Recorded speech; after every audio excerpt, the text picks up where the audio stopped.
Did you know that Lexus, this is a Lexus, it's the new Lexus TX. Did you know that Lexus makes 7 SUVs? You counted? 7. It was in the press material. Because I counted the Toyota SUVs. I did. In the press material, they were very excited about the fact this is their 7th SUV, and I just thought, why does Lexus have 7 SUVs? The NX, the RX, and the TX are all on this same global architecture, and this is, let's be honest, the Lexus version of the Grand Highlander.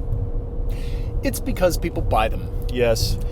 This is the TX 350, the base model of all the TXs. And you might think that it's just a carbon copy of the Grand Highlander, which in some respects it is. I do kind of think that. I was kind of thinking that.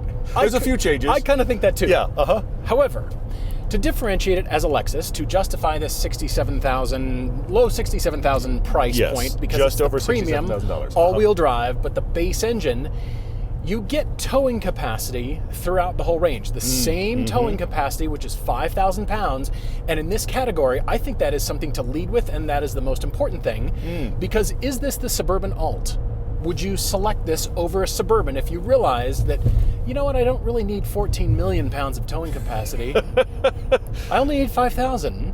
And I still need a decent third row that actually fits adults. Yes, I crawled back there. It's good. There's no question. It's surprisingly good. You can actually put 6 adults in this with the way it's configured with the captain's But only 6. chairs. If you want 7 no. or 8, get the Grand Highlander. Exactly. Whole separate thing. But, well, you got to get a bench seat and you got to do other things. But what's impressive is you actually can put adults in the back row. And the 2 in the back won't hate you. With space left behind for cargo. Yes. And that is very hard to do. Typically, if you have decent back seats, the space for cargo is half of what it is here. This has got a decent hatch of cargo and a usable third row. Great cars, great roads, and all the reasons we love to drive. Road trips, comparisons, test drives, and podcasts. This is Everyday Driver. This does fill a segment, I can't believe I'm going to say this, this does fill a segment of the market that Lexus wasn't in.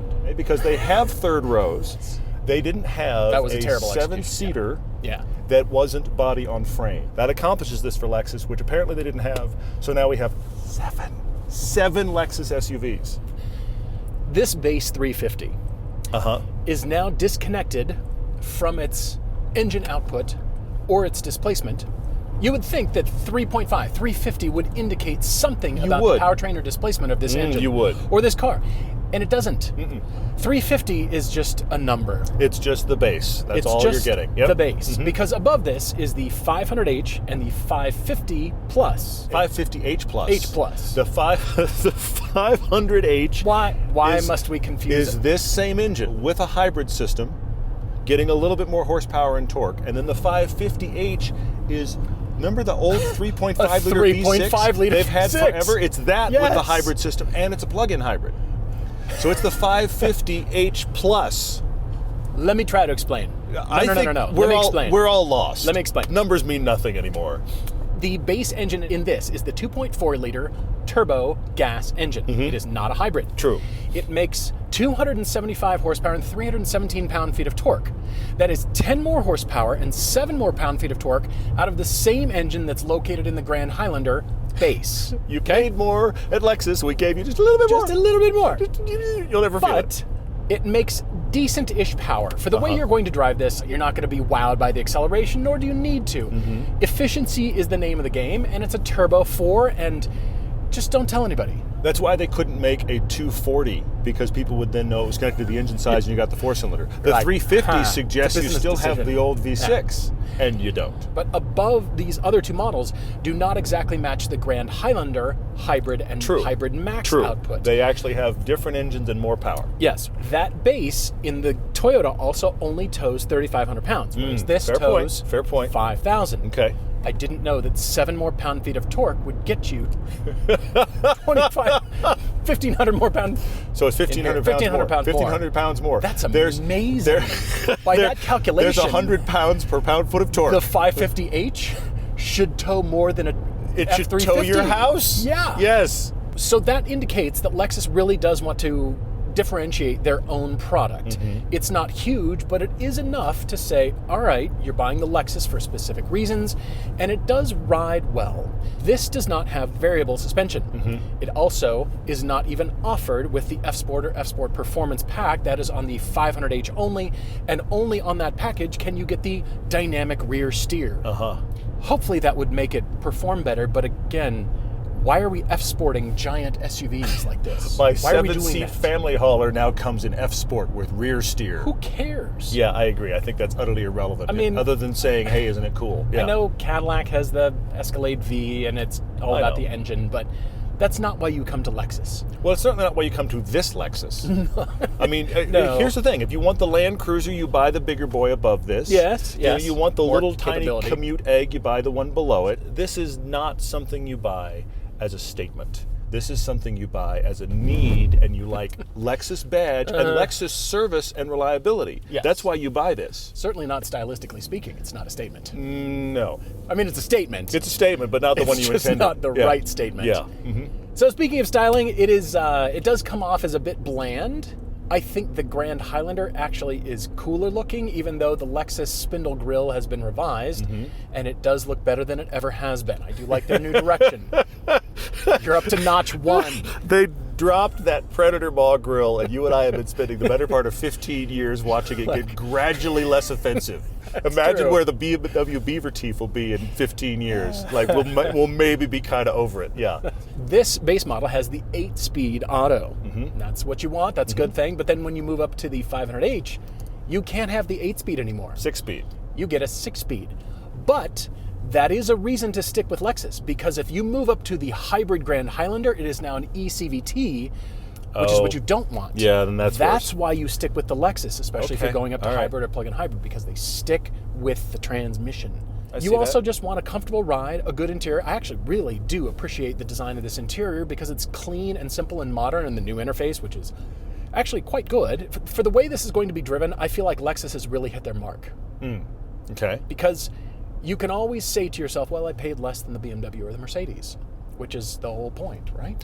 You would think, yes, and I got something more reliable with better service. Those things happen too, yeah. Yes. That's why you buy it. And if you're buying this, do you care about wide fender flares or cornering performance or anything with the word skid and pad in the stats? We're scouring the press information. No. Skid pad was not in there. No, yes. you don't care. Uh-huh. It takes all of the passengers in here are treated equally. Everybody feels the same Lexus seat feeling and the materials and the power, everything, and the availability of power for your phone. good. Everybody is riding in comfort. It's like first class in the back of the airplane. It's like they Okay. did first All class right. for the entire Yeah, fuselage everybody. of the Yep, airplane. I get it. Yep. That's what you're buying here. Okay. And that is a reason to buy it. And if you look at it that way, then you can start to justify $67,000 for a 4-cylinder. Did I say that out loud? I don't know that I could back you on that. $67,000? Maybe not. $67,000 But the problem is, four-cylinder. if you go up from there, it's more expensive. It you get is. the hybrid or Yes. the 550 H plus. It's more money, Yes. and that I cannot justify. Toyota really is, I hate to say it this way, this is Toyota very much doing what we all were familiar with GM doing, where they have a product Killing that's Oldsmobile? solid. No. Not nice. They have a product that's solid, Making and they Buick make not a your slight variant under their sister brand. This is very much that. And I feel like Lexus here has pulled a GM. It's a Toyota Grand Highlander Lexified. It is Lexified. It's just coated in leather, and it is kind of, that's what you're buying. Yes, I painted suppose so. in Lexus. The TX. Do you buy that paint at Home Depot? I don't think so. You Where do you got to get go that higher paint? in than that. You do have to go You higher got than that. who's the high-end equivalent of Home Depot? I clearly don't know. That's where you get that paint. Look, the seats are decent. I do like the lumbar back here on the driver's seat. I like the seating position. For what this market is going after, yes, it works, and it's not offensive to anybody who's ever owned a Lexus prior. They get in the new one and be like, yes, it's just new, it's different shapes, it's modern amenities, it's modern convenience in tech, and it accelerates and runs and drives about like what you'd expect. So for that, high marks. There's no weird things that we're trying to introduce our customers to some new weird That's true. Yeah. performance or the back seats. The people back there are going to be happy. The people in the far back, they're going to be happy too. Everybody's comfortable. Everybody has a USB plug. Everybody has power seats. That's another thing. The rear seats are power recline. The back row is power recline. That's how you sell somebody, to convince them to get into the third row. Yes. I don't want to get into the third row. Well, it's still power back there. Yeah. Oh, really? I will also say this, though. It's power lift. If you close the seats or raise the seats, it's power lift. It is the slowest one I've ever encountered. It is literally slow enough. You can hit the button once, and you can check your phone for updates, and it's still going. You could keep checking your phone for updates. If you're fast, if your thumbs are fast, you could post before it's done. It is the slowest I have ever encountered. It's very grand. It is a grand thing happening back there, and eventually the seats close, but then they're power recline for the people that are in it, and that's a help. The only exterior styling element that I do think really stands out is the light bar all the way across the back. It's not as easy to see during the daytime, but I do like it at night, and it does make a signature move, except that Audi is already doing that, and Porsche made a name for themselves doing that all along. It's not really unique, but I do appreciate it. It does stand out, and the styling is aggressive without being offensive. They figured out what would kill you, and they backed it off a little. Just one notch. Yep. And so this is what we have. So to design and style this large shape, it's inoffensive, but it is modern and interesting. And you know what? Better than any Lexus giant SUV styling that I've ever seen. So high marks for that. You got to drive this thing. Okay, I'm driving. Push button. Because I can't be bothered to pull anything.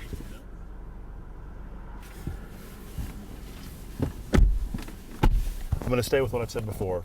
The new Lexus styling went from Predator Maw to Cylon helmet from Battlestar Galactica. Somebody at Lexus is just obsessed with 80s, 90s sci-fi. Actually, Battlestar Galactica 70s. But you get my point. I do have shift paddles. I'm not sure why, but it connects to the 8-speed. I'm not sure why either, even though you do have manual mode, so drop it into manual mode and you can I could drop it into paddle manual your way mode. Look at that. Sounds like a 4-cylinder. Yeah, it doesn't sound Here's the reality. We are at a place where I honestly, for this market segment, I don't care if it's a 4-cylinder. I don't care if it's a 3 or a 5 or a 12. It's irrelevant. Yep. This has enough power to do whatever you're actually going to do with it, and that is the key thing. $67,000 actually in this market segment is kind of competitive.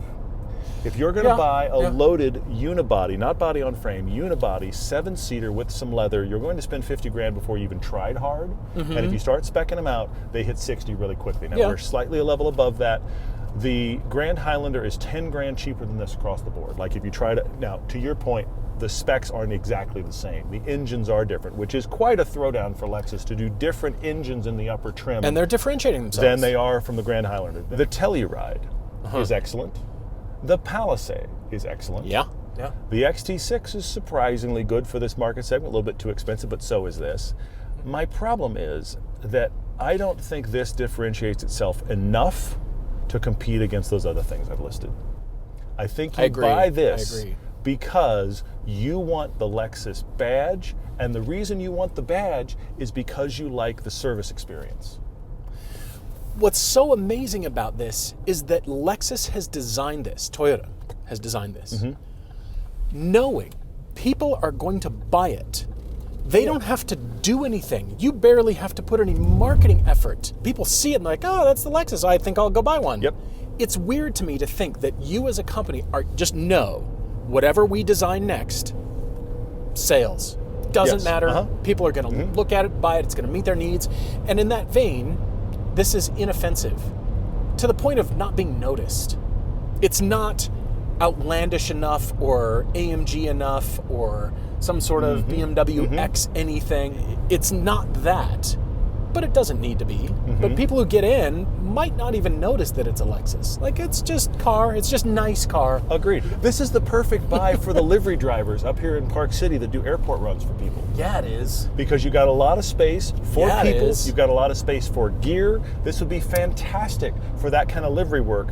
There isn't anything wrong here. It's done very well. You're right. It's put together well. We know because of the Lexus badge it will run well. You'll get a good service experience. There's nothing wrong. What I also want to say though is there's nothing here that stands out.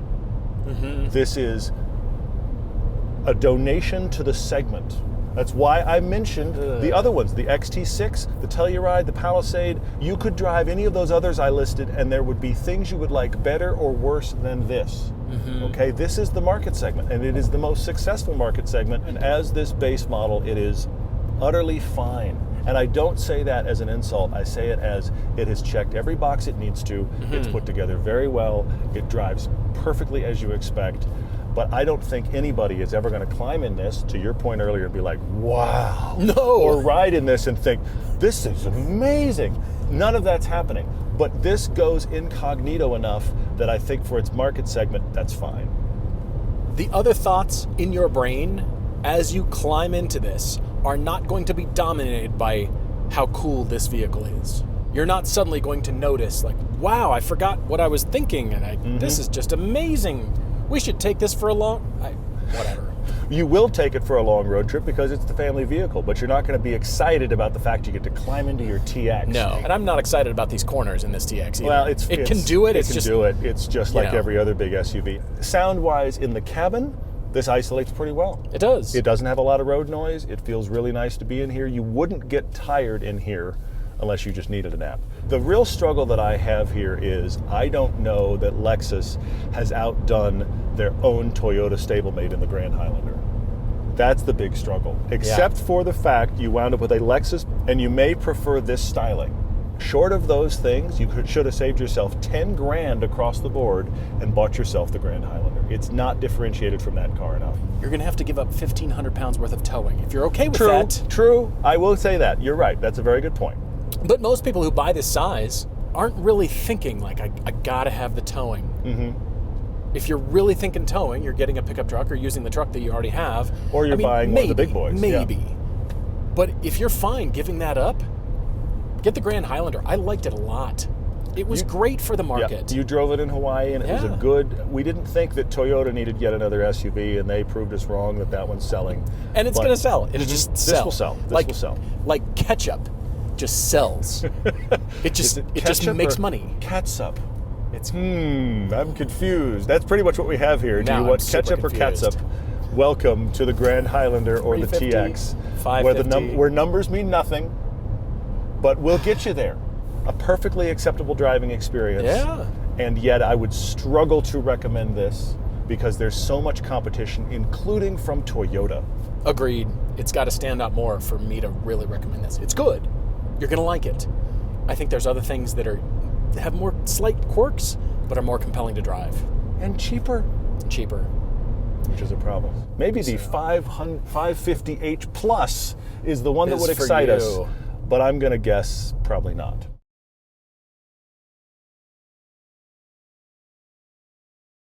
Sometimes you guys ask us to demonstrate the sound system, and that is an absolute fool's errand. This has the Mark Levinson sound system. The thing about it is, if we play it, then we're reliant on the microphones that we have in the car to record it, which won't do a good enough job. And then the level of compression that will happen between when we recorded it and then you listen to it, probably on tinny little speakers on your laptop, or maybe or your phone, on your phone through the phone speaker on the bottom. There is no way for us to give you a representation of what sound is like on any of these cars, other than climbing in and cranking up your favorite tunes. Yeah, not to mention whatever song we choose, you won't. It's going to be wrong. It'll be wrong. What if we just played the Top Gun soundtrack? Everybody loves Top Gun, right? Let's just play the Top Gun, just like they had it on the TVs at Magnolia. It worked for 2 movies, 30 years apart. Can't we all just agree? Danger Zone is the only thing we play. That's how you gauge. Is it good or not? Danger Zone.